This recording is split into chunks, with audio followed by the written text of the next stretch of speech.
everything. I just don't know why we use the PV वाला formula. Present value तो इसलिए use करना होगा ना क्योंकि अभी उसका वैल्यू है 20,475, ठीक है, but you are paying after 1 year, after 2 years and after 3 years ना, Right. So it has to be brought down to the current present value ना, दैट्स व्हाई पीवी वाला हमेशा यूज होगा इस टाइप के क्वेश्चन में। अच्छा, एंड मेरा एक और डाउट है इसमें, ठीक है हम इसलिए उसको पीवी पे ला रहे हैं, but the interest is going to be on the amount that is left after we've paid the first installment and the second installment. तो इससे तो वो कवर ही नहीं होगा फिर। नहीं, वो तो अपने आप कवर हो जा रहा है। ये जो फॉर्मूला दिया हुआ है ना, present value equal to A1 is the first installment, A1 divide by 1 plus R का मतलब क्या हुआ? वो डिस्काउंट हो रहा है, डिस्काउंट हो रहा है तो प्रिंसिपल वैल्यू आ गया ना। P equal to P into 1 plus R equal to A1 होगा ना। P into 1 plus, हाँ P1 into 1 plus R is A1, right? Where P1 is the principal of the first installment. P2 into 1 plus R whole square is equal to A2. Right. Where P2 is the principal in the second installment. हाँ.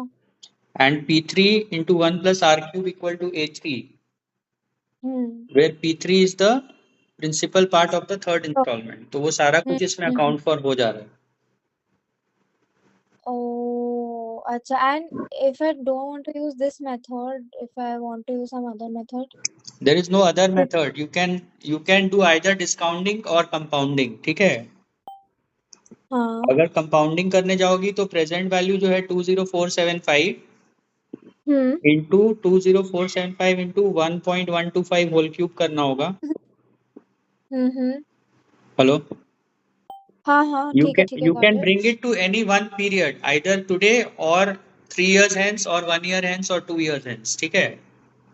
ठीक है। तो तुमको 20475 को अगर तुम 3 साल बाद देखोगी तो हो जाएगा 20475 into 1.125 cube. Now that's what I'm saying. I get the point कि either discount करना पड़ेगा या तो compound करना पड़ेगा.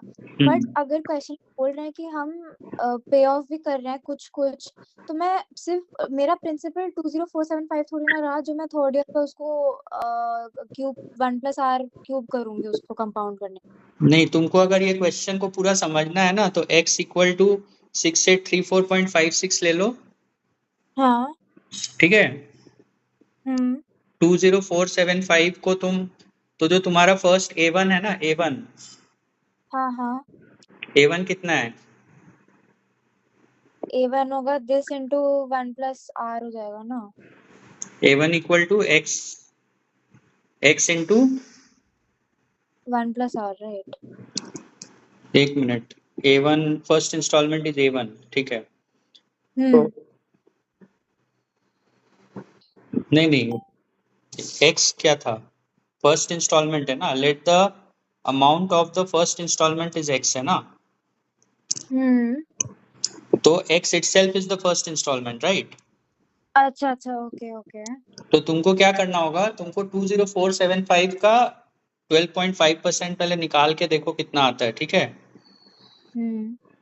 फिर 6834.56 माइनस वो जब करोगी इंटरेस्ट पार्ट तो प्रिंसिपल रिपेमेंट आ जाएगा। फिर 20475 माइनस प्रिंसिपल रिपेमेंट हो गया फर्स्ट ईयर के बाद। फिर उसका 12.5% फिर से निकालना होगा। हाँ। और फिर 4x/3 जो है उसमें से उतना इंटरेस्ट माइनस करके प्रिंसिपल आएगा। हाँ। वैसे करके देखोगी तो लास्ट में सब जीरो हो जाएगा। ओके। ये करके देख लेना एक बार, थोड़ा सा कॉम्प्लेक्स है तो कैलकुलेटर यूज करके कर लेना। ठीक है, ओके। मेरे को आई जस्ट थॉट कि पीवी हो रहा है इसलिए we are not accounting for the repayment factor only कि आपका प्रिंसिपल डिमिनिश हो रहा है। नहीं, सिंपल है। देखो ऐसा है ना, जैसे 1000 का एक साल बाद 1100 होगा ना 10% पे। तो अगर कोई 1100 रुपया दे रहा है तो 1000 प्रिंसिपल है और 100 जो है वो इंटरेस्ट है, राइट? तो उसमें दोनों चीज आ गया ना, इंस्टॉलमेंट जो 1100 रुपया था 1100, उसमें 1000 प्रिंसिपल और 100 रुपीज जो इंटरेस्ट था वो भी आ गया। राइट। और 1100 को अगर हम प्रेजेंट वैल्यू में डिस्काउंट करेंगे 10% से तो 1100 बाई 1.1 करेंगे तो वो 1000 आएगा। हाँ तो but 1000 equal my to confusion, 1000 हो गया ना। हाँ हाँ वो मेरे को समझ में आ गया। माय कंफ्यूजन वाज कि अब सपोज 1100 है और मेरा फर्स्ट इंस्टॉलमेंट इज सपोज 300, तो फिर वो 800 पे उसका इंटरेस्ट रेट चलेगा रादर देन मतलब 1100 फॉर द नेक्स्ट ईयर। हाँ एग्जैक्टली तुम्हारा फर्स्ट तो तुम्हारा अगर 300 का इंस्टॉलमेंट है और 1000 का प्रिंसिपल है और 10% रेट है तो फर्स्ट इंस्टॉलमेंट में जो 300 आप पे कर रहे हैं उसमें से 100 इंटरेस्ट का चला जाएगा और 200 प्रिंसिपल का जाएगा।